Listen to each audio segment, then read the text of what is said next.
Olá, gente querida do coração verde e amarelo, mais um Jornal Foco do Brasil, compromisso com a verdade.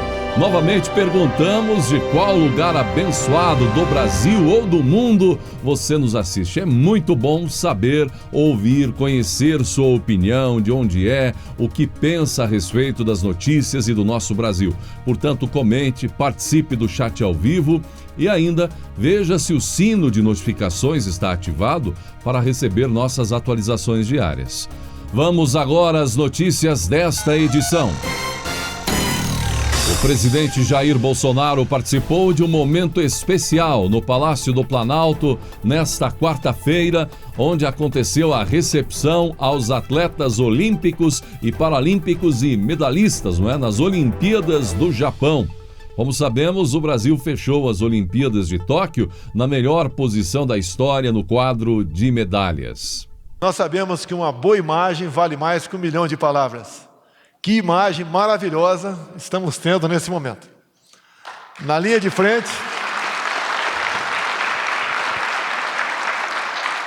E vocês estão felizes de estar aqui. Eu senti, pelo contato lá em cima, pela aparência de vocês aqui, a gente se sente útil, a gente sente orgulho de ser aqui um brasileiro.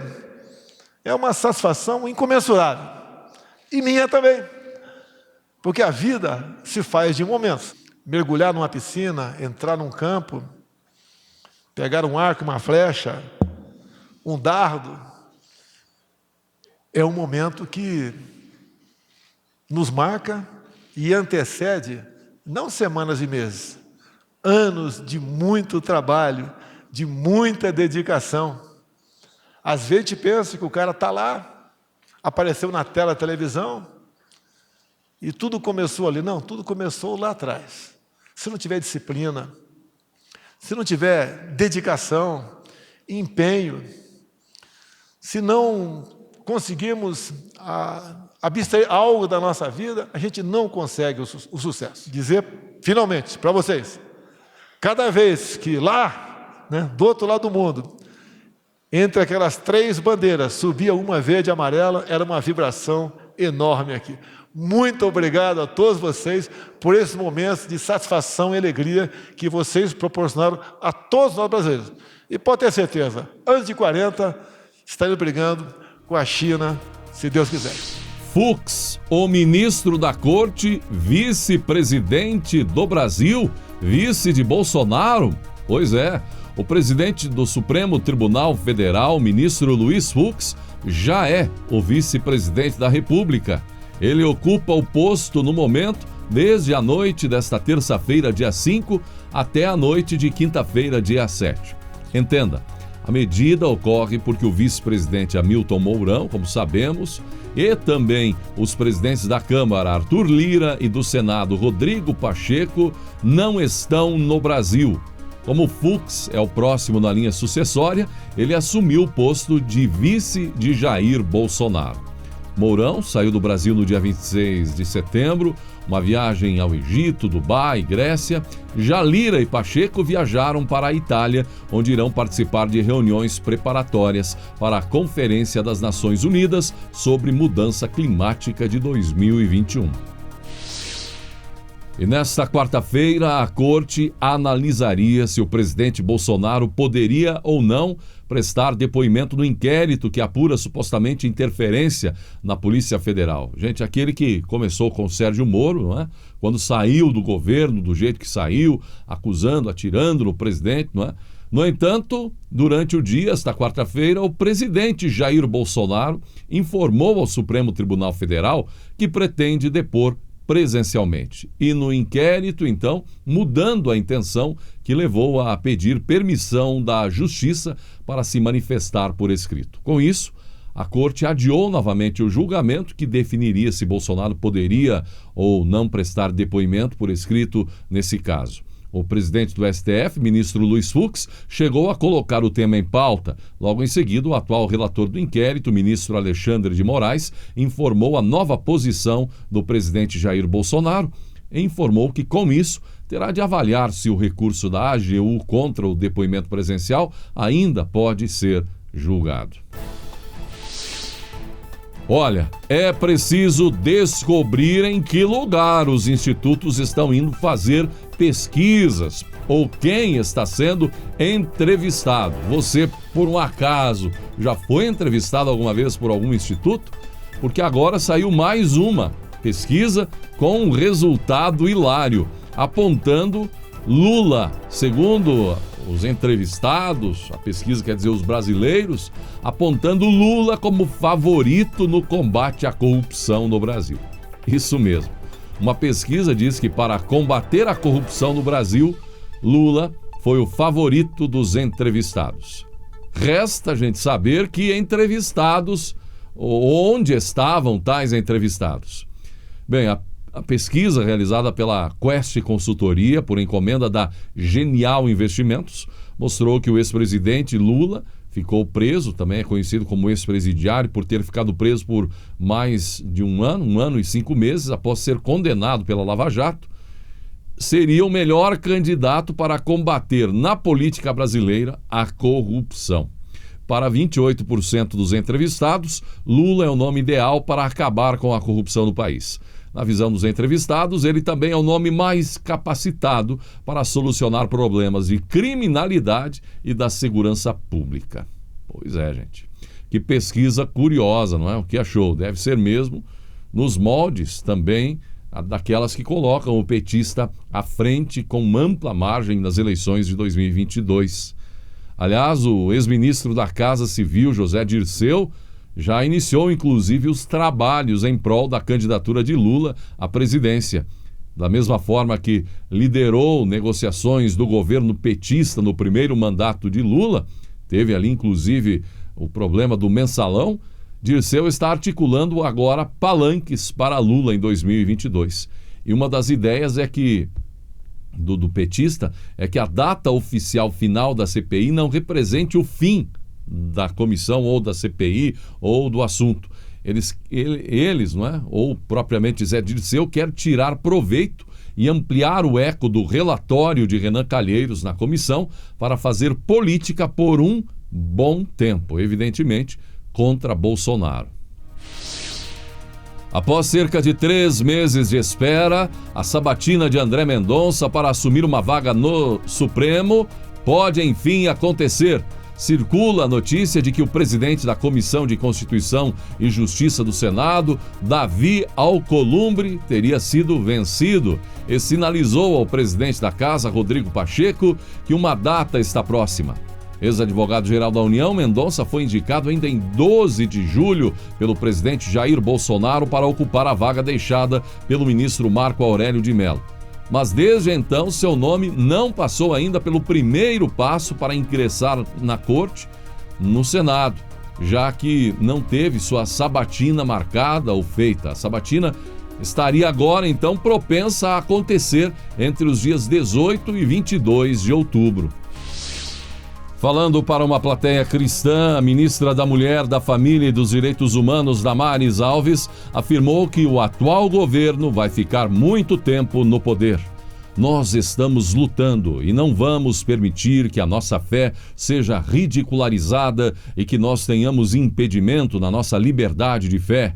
Quero lembrar que quando fui indicada para ser ministra, vocês lembram dos ataques que sofri? Parte dos ataques que eu sofri, acreditem, foi porque sou cristã e também pastora.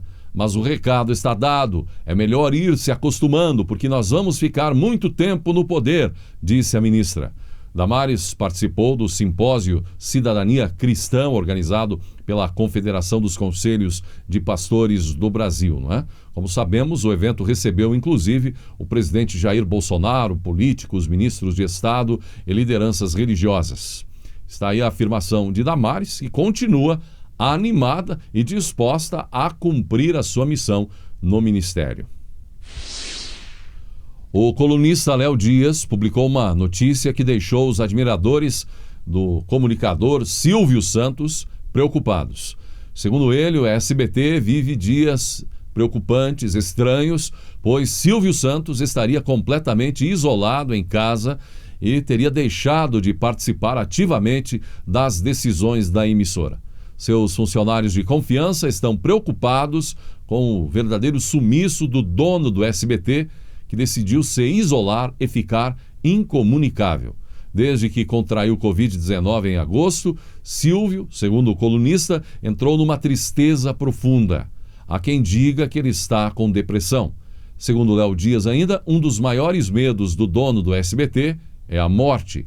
E ao contrair a doença e ser obrigado a se afastar dos trabalhos na emissora, isso o deixou muito abalado. E Silvio Santos passou então a refletir bastante sobre a vida. Soma-se a isso o fato de ele ter perdido recentemente um amigo de longa data. Silvio está afastado do SBT por opção própria. Ele não liga para seus principais executivos e funcionários de confiança há algumas semanas. Mesmo no auge da pandemia, quando estava impedido de ir à emissora por conta do risco de se contaminar, ele não deu sossego aos funcionários. Mas agora algo mais forte aconteceu. Silvio, que está aí então, estaria em casa, isolado. Silvio Santos foi, gente, é e será por muito tempo um símbolo, um ícone de garra, coragem e alegria aos brasileiros.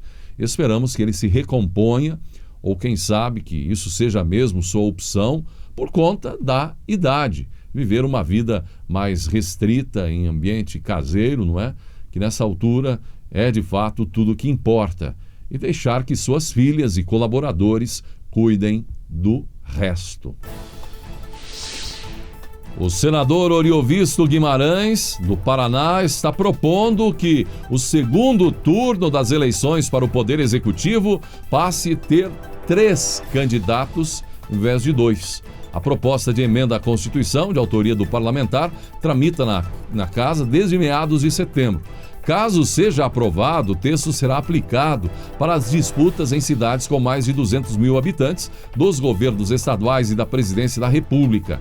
Para ser eleito na rodada extra, o político não irá mais precisar de maioria absoluta dos votos válidos, motivo pelo qual essa fase da disputa foi criada. Se nenhum candidato alcançar maioria absoluta na primeira votação, far-se-á nova eleição em até 20 dias após a proclamação do resultado, concorrendo então os 3 candidatos mais votados e considerando-se eleito aquele que obtiver a maior votação, determina a PEC. O texto inicial conta com a assinatura de 32 dos 81 senadores brasileiros. Olha, gente, com a palavra, o povo brasileiro. Se isso ajuda, se isso atrapalha, ou se pode ser entendido como uma manobra. Qual é a sua opinião?